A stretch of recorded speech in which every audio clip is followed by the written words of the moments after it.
সেটা আপনি দেখতেই পাচ্ছেন এখানে বইমেলা শুরু হওয়ার পর থেকেই ভিড় লেগেই আছে। এটা একটা আনন্দের সংবাদ এবং আমার কাছে মনে হচ্ছে যে আমরা বিগত বছরগুলোর তুলনায় এই বছরের প্রথম দিনে অনেক বেশি সাড়া পাচ্ছি মনে হচ্ছে। অনেক কিংবদন্তি তারকা আপনাদের স্টলে লেখালেখি করে আপনাদের কিংবদন্তি বা বিশেষজ্ঞ। এবারের বইমেলায় জিসান খান শুভ একটা বই দিয়েছে। জি, আহমদ।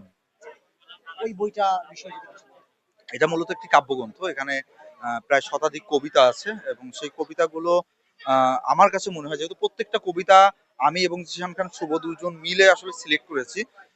তো আমার কাছে মনে হচ্ছে যে প্রত্যেকটা কবিতার না আলাদা একটা আ মানে আলাদা কিছু একটা বলতে চাচ্ছে। প্রত্যেকটা কবিতার মধ্যে আপনি আলাদা একটা কাব্য শৈলী পাবেন এবং হচ্ছে আ মানুষের মনের কথা মানে যে কথাগুলো কবিতার মধ্যে বা অনুকবিতার মধ্যে লেখা আছে, আমার কাছে মনে হবে কি বা আপনি যদি এই কবিতার বইটা পড়েন বা যেকোনো পাঠক যদি পড়ে, তার কাছে মনে হবে যে, যে কথাগুলো আসলে ওই পাঠকের মনের মধ্যে আসলে বাজছে সেই কথাগুলোই হয়তো জিশান খান শুভ বলে দিয়েছেন। এরকম একটা ব্যাপার। এগুলো ওনার পাঠকদের কাছে আপনি কি বলছেন? আমি তার পাঠকদের উদ্দেশ্যে এতটুকু বলব যে আ তারা যদি বইটা কিনেন, অনেকে আছেন বই কেনার জন্য কিনেন, সেলফে রেখে দেন।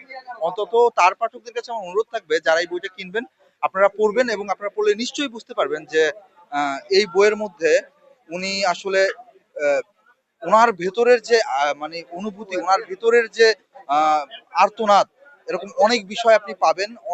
আ অনেক কিছু আপনি জানতে পারবেন নতুন করে যে আপনার মনের ভেতরের কথা, যে কথাগুলো ক্রমশই আপনার মধ্যে বাজে। এরকম অনেক কথা হয়তো পাঠক খুঁজে পাবেন যেটা পাঠককে হয়তো একটা আলাদা অনুভূতি দিতে পারে কিংবা ভালো লাগতে পারে।